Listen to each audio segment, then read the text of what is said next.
പൗരോഹിത്യം മറച്ചുവെച്ച ഖുർആനിക സത്യങ്ങൾ തുറന്നു പ്രഖ്യാപിച്ച മൗലവി ചേകനൂരിനെ അദ്ദേഹത്തിൻ്റെ 33-ാം രക്തസാക്ഷിത്വ വാർഷിക ദിനത്തിൽ 2026 ജൂലൈ 29 ഖുർആൻ സുന്നത്ത് സൊസൈറ്റി അനുസ്മരിച്ചു. വണ്ടൂരിലെ സൊസൈറ്റി കാര്യാലയത്തിൽ നടന്ന അനുസ്മരണ സമ്മേളനം സംസ്ഥാന പ്രസിഡന്റ് ബീരാൻകുട്ടി കുനിയിൽ ഉദ്ഘാടനം ചെയ്തു. General secretary Shameer Chembrasseri, K A. Abdurahman, Jaisal, Sakeer Francis തുടങ്ങിയവർ ഖുർആനിക മാർഗത്തിൽ ജീവൻ ബലിയർപ്പിച്ച മഹാനായ ചിന്തകൻ ചേകനൂരിനെ സ്മരിച്ചു. മനുഷ്യത്വമാണ് മഹത്തായ മതമെന്നും മതഭീകരത മനുഷ്യവിരുദ്ധമാണെന്നും പ്രസംഗകർ ചൂണ്ടിക്കാട്ടി. ജൂലൈ 29 മതഭീകരത വിരുദ്ധ ദിനമായി ആചരിച്ചു.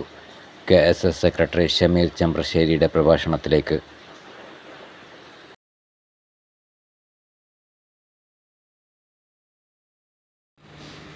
ചേകനൂർ മൗലവി സമൂഹത്തോട് സംവദിച്ചത് എന്നത് പുതിയ തലമുറ പഠിക്കേണ്ടിയിരിക്കുന്നു. അതല്ലെങ്കിൽ അതിനെ വളരെ വ്യക്തമായ രീതിയിൽ നമ്മൾ മനസ്സിലാക്കേണ്ടിയിരിക്കുന്നു എന്നുള്ളത് ഒരു ചരിത്ര വിദ്യാർത്ഥികൾ എന്ന നിലയിൽ, അല്ലെങ്കിൽ ആ ചരിത്രത്തോട് താല്പര്യമുള്ള ആളുകൾ എന്ന നിലയിലും നമുക്ക് നമ്മുടെ സമൂഹത്തെക്കുറിച്ചും നമ്മുടെ ഒരു പൂർവ്വകാല ചരിത്രഗതികളെ കുറിച്ചൊക്കെ വളരെ നല്ല രീതിയിൽ നമ്മൾ മനസ്സിലാക്കിയെടുക്കേണ്ടത്. അഥവാ മുസ്ലിം സമൂഹത്തിന്റെ കേരളീയ ചരിത്രം പരിശോധിച്ചു കഴിഞ്ഞാൽ നമുക്കറിയാം, അന്ധവിശ്വാസങ്ങളുടെയും അനാചാരങ്ങളുടെയും ഒക്കെ ഒരുപാട് കെട്ടുപാടുകളിൽ നിന്ന് നവോത്ഥാനത്തിന്റെ ചില വഴികളിലൂടെ നമ്മുടെ സമൂഹം പതുക്കെ മുന്നേറിയതിന്റെ ചരിത്രമൊക്കെ നമുക്കറിയാം. അതിൽ വളരെ നിർണായകമായ പങ്കുവഹിച്ചിട്ടുള്ള നവോത്ഥാന പ്രസ്ഥാനങ്ങളുണ്ട്. അതിൽ മുജാഹിദ്, ജമാഅത്ത് പോലുള്ള പ്രസ്ഥാനങ്ങളുടെ പങ്കിനെ നമുക്ക് ഒരു നിലക്കും നമുക്ക് കുറച്ച് കണ്ടുകൂടാ. കാരണം വലിയ ഒരു അന്ധവിശ്വാസത്തിന്റെ കെട്ടുപാടുകളിൽ കിടന്നുഴറിയിരുന്ന ഒരു സമൂഹത്തെ അവര് പതുക്കെയെങ്കിലും ഇസ്ലാമിന്റെ നവോത്ഥാനപരമായിട്ടുള്ള പല കാര്യങ്ങളിലൂടെ, അല്ലെങ്കിൽ സ്ത്രീമക്കും പുരുഷനൊക്കെ ഒരുപോലെ ഇസ്ലാമിൽ അധികാരമുണ്ട്, അവകാശമുണ്ട് എന്ന രീതിയിലുള്ള പ്രത്യേകമായ പഠന രീതികളിലൂടെയും പ്രത്യേകമായ അവകാശങ്ങളൊക്കെ വകവെച്ചു കൊടുത്തുകൊണ്ടും നമുക്കറിയാം ഇവിടെ ഉണ്ടാക്കിയെടുത്തിട്ടുള്ള ചില മാറ്റങ്ങളും, അതേപോലെ ഇവിടെ നിലപാടിയിരുന്ന ഒരുപാട് അന്ധവിശ്വാസ അനാചാരങ്ങൾക്കെതിരെയൊക്കെ ഈ നവോത്ഥാന പ്രസ്ഥാനങ്ങൾ വഹിച്ചിട്ടുള്ള പങ്ക് ഒട്ടും വിസ്മരിക്കാവുന്നതുമല്ല. പക്ഷേ ആ പ്രസ്ഥാനങ്ങളൊക്കെ തന്നെയും നമുക്കറിയാം ഐഡിയോളജിക്കലായിട്ട് അല്ലെങ്കിൽ സൈദ്ധാന്തികമായിട്ട് ഈ ഹദീസുകളുടെ, അതല്ലെങ്കിൽ പലതരത്തിലുള്ള മദ്ഹബി പക്ഷപാതിത്വങ്ങളിലൊക്കെ കെട്ടുപടഞ്ഞ് കിടക്കുന്ന ആളുകൾ തന്നെയായിരുന്നു ഒരു നിലക്കല്ലെങ്കിൽ മറ്റൊരു നില. അപ്പൊ എന്താണ് ഹദീസുകൾ അഥവാ ഇസ്ലാമിന്റെ പ്രമാണമായിട്ട് നമുക്കറിയാം, വിശുദ്ധ ഖുർആനാണ് പ്രവാചകൻ അള്ളാഹു അവതരിപ്പിച്ചു കൊടുത്തിട്ടുള്ള വേദഗ്രന്ഥം എന്ന് പറയുന്നത്. അഥവാ ജിബ്രീൽ മലക്ക് മുഖാന്തരം അള്ളാഹുവിന്റെ ദിവ്യ സന്ദേശങ്ങളായിട്ടുള്ള മനുഷ്യർക്ക് വേണ്ടിയിട്ടുള്ള, മനുഷ്യർക്ക് നിയമനിർദ്ദേശങ്ങൾ അടങ്ങിയിട്ടുള്ള വിശുദ്ധ ഖുർആനായിരുന്നു പ്രവാചകന്റെ ഒന്നാമത്തെയും അവസാനത്തെയും പ്രമാണം എന്ന് പറയുന്നത്. പ്രവാചകന് വേറൊരു പ്രമാണവും ഉണ്ടായിരുന്നില്ല. ഖുർആൻ അല്ലാത്തൊരു ഒരു പ്രമാണവും പ്രവാചകനായ മുഹമ്മദ് നബിക്ക് ഉണ്ടായിരുന്നില്ല. അതൊരു വസ്തുതയാണ്.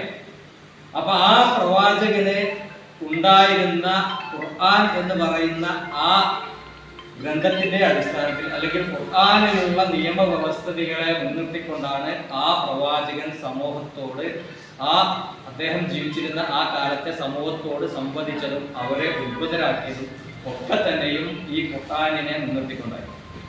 അഥവാ ഖുർആനിലുള്ള ആദർശങ്ങളായിരുന്നു പ്രവാചകന്റെ ആദർശം.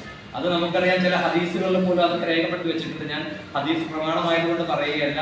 നമുക്കറിയാം, ആയിഷ ബീവിയോടൊക്കെ ചോദിച്ചിട്ടുള്ള ചില ചോദ്യങ്ങൾ മറ്റും ചോദിച്ചു, എന്താണ് പ്രവാചകന്റെ സ്വഭാവം എന്ന് ചോദിച്ചപ്പോൾ ആയിഷ ബീവി പറഞ്ഞു, അദ്ദേഹത്തിന്റെ സ്വഭാവം അഥവാ പ്രവാചകനായ മുഹമ്മദ് നബിയുടെ സ്വഭാവം ഖുർആനായിരുന്നു. അപ്പൊ ഖുർആനായിരുന്നു. അപ്പൊ ഖുർആൻ അല്ലാത്തതൊന്നും നിങ്ങൾ എഴുതി വെക്കരുത് എന്ന് പ്രവാചകൻ നിഷ്കർഷിച്ചിരുന്നു. അവൻ പ്രവാചകന്റെ അവസാന കാലത്ത് എന്ന് ഇവരൊക്കെ തന്നെ വിശ്വസിക്കുന്ന മുസ്ലിം അടക്കമുള്ള ചില അവര് പ്രാമാണികമായി കണക്കാക്കുന്ന ഹദീസ് ഗ്രന്ഥങ്ങൾ വരെ എഴുതി വെച്ചിട്ടുള്ളത്. പ്രവാചകൻ ഈ ഖുർആൻ അല്ലാതെ മറ്റൊന്നിനെ എഴുതി വെക്കുന്നതിനെയോ പ്രചരിപ്പിക്കുന്നതിനെയോ പ്രവാചകൻ നിശ്ചിതമായി വിമർശിച്ചിട്ടുണ്ട്. അത് അങ്ങനെ വരുന്ന പാടില്ല. അഥവാ ഖുർആൻ തന്നെയാണ് ഇസ്ലാമിന്റെ ഒന്നാമത്തെയും അവസാനത്തെയും പ്രമാണം എന്നതിന് ഇഷ്ടംപോലെ തെളിവുകൾ ഖുർആനിൽ തന്നെ എമ്പാടുമുണ്ട്. അതിന്റെ ആവശ്യമില്ല. നമ്മളിവിടെ അത്രങ്ങാൻ സാഹിബൊക്കെ സൂചിപ്പിച്ച പോലുള്ള ഒരുപാട് ആയത്തുകൾ നമ്മൾ എടുത്തു കഴിഞ്ഞാൽ നിങ്ങൾക്ക് ഈ ഖുർആൻ അല്ലാതെ വേറെ ഒന്നിനെ നിങ്ങൾ എന്തിനാണ് തേടി പോകുന്നത്, അല്ലെങ്കിൽ നിങ്ങൾ ഈ ഹദീസിന് പുറമെ അഥവാ പുതിയ ഈ ഹദീസിന് പറഞ്ഞവും ഈ മുഅ്മിനും അഥവാ ഖുർആനാകുന്ന ഈ ഹദീസിന് പുറമെ നിങ്ങൾ മറ്റെന്തൊന്നിനെയാണ് നിങ്ങൾ തേടി പോകുന്നത്, അല്ലെങ്കിൽ മറ്റെന്തൊന്നാണ് നിങ്ങൾ പ്രമാണമാക്കിക്കൊണ്ടിരിക്കുന്നത്, അല്ലെങ്കിൽ നിങ്ങൾ എന്തിനാണ് ഈ ഖുർആൻ ഇരിക്കെ പറഞ്ഞതിലേക്ക് നിങ്ങൾ പോകുന്നത് എന്ന് വിശുദ്ധ ഖുർആനിലൂടെ നിരവധിയായ വചനങ്ങളിലൂടെ ഖുർആൻ നമ്മളെ ഉദ്ബോധിപ്പിക്കുന്നു, ആഹ്വാനം ചെയ്യുന്നു. അതേപോലെ അവസാനം നമുക്കറിയാം പാരത്രിക ലോകത്തെത്തുന്ന സമയത്ത് അവിടെ ഉള്ള ആ മനുഷ്യരുടെ അല്ലെങ്കിൽ ആ അവസ്ഥയിലായ ഏറ്റവും കഠിനകടോടമായ ശിക്ഷയൊക്കെ മുന്നിൽ കണ്ടു നിൽക്കുന്ന അവസ്ഥയിൽ പ്രവാചകന്റെ ഒരു വിലാപമുണ്ട്. സൂറത്ത് ഫുർഖാനിലുള്ള അഥവാ അന്ന് ഈ സമൂഹം ആ സമൂഹത്തെ ഓർത്ത് പ്രവാചകൻ വിലപിക്കുകയാണ്. എൻ്റെ ഈ സമുദായം ഈ ഖുർആനിനെ അവർ അഗണ്യതോടെയും തള്ളിക്കളഞ്ഞിരിക്കുന്നു. അവർ അതിനൊട്ടും പ്രാധാന്യം കൊടുക്കാതെ അവർ ഖുർആനിനെ തള്ളിക്കളഞ്ഞുകൊണ്ട് മറ്റെന്തൊക്കെയോ പ്രമാണമാക്കി അതിൻ്റെ പരിണിത ഫലമാണ് ഈ സമൂഹം ഇന്ന് അനുഭവിക്കുന്നത് കൂടെ, അല്ലെങ്കിൽ ഈ അള്ളാഹുവിന്റെ ശിക്ഷയ്ക്ക് തയ്യാറായി നിൽക്കുന്ന ഒരു അവസ്ഥാവിശേഷത്തിലേക്ക് ആ സമൂഹം എത്തിയത് എന്ന് വളരെ വിഷമത്തോടെ വിലാപത്തോടെ പിന്നെ പ്രവാചകൻ പറയുന്നതായിട്ട് നമുക്കറിയാൻ കഴിയും. അപ്പോൾ എന്തായിരുന്നാലും നമ്മൾ മനസ്സിലാക്കേണ്ട ഒരു കാര്യം ഖുർആൻ തന്നെയായിരുന്നു പ്രവാചകന്റെ പ്രമാണം. അപ്പൊ ആ പ്രമാണത്തെയാണ് ബഹുമാന്യനായ ചേകന്നൂർ മൗലവി പറഞ്ഞത് ഖുർആൻ മാത്രമാണ് ഇസ്ലാമിന്റെ പ്രമാണം. അത് ഖുർആനിന്റെ മാത്രം ഖുർആനിലുള്ള തെളിവുകളെ ഉദ്ധരിച്ചുകൊണ്ടാണ് അദ്ദേഹം പറഞ്ഞത്. അതിന് ചരിത്രപരമായ ഒരുപാട് കാര്യങ്ങൾ അദ്ദേഹം നല്ലൊരു ഗവേഷകനായിരുന്നു. ഏറ്റവും നല്ല രീതിയിൽ ഖുർആനെ ഗവേഷണം നടത്തിയിട്ടുള്ള മനുഷ്യനായിരുന്നു. അന്നത്തെ പരിമിതമായ ഒരുപാട് സാഹചര്യങ്ങൾ നമുക്കറിയാം. ഇന്നത്തെ പോലെ നമുക്കറിയാം ഈ AI യുഗത്തിൽ ജീവിക്കുന്ന നമുക്കൊക്കെ ഒരു കാര്യത്തെക്കുറിച്ച് അറിയാൻ നിരവധിയായ മാർഗങ്ങളുണ്ട്.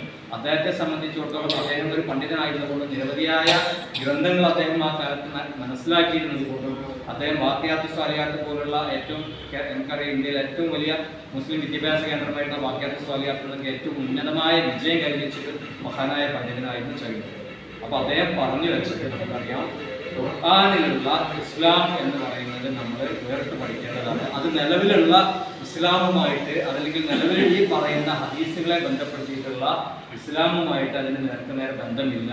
അത് പലതും രണ്ട് രീതിയിൽ സഞ്ചരിക്കുന്ന രണ്ട് ധ്രുവങ്ങളാണ് എന്ന് തന്നെ അദ്ദേഹം നമുക്ക് പറഞ്ഞു ബോധിപ്പിച്ചു. അപ്പൊ അദ്ദേഹത്തിന്റെ നിരവധിയായ പുസ്തകങ്ങൾ അതിന് സാക്ഷിയാണ്. നമുക്കറിയാം അദ്ദേഹം 20ഓളം പുസ്തകങ്ങൾ രചിച്ചിട്ടുണ്ട്. അതുപോലെ അദ്ദേഹം അൽ ബുർഹാൻ എന്നൊരു മാസിക നടത്തിയിരുന്നു.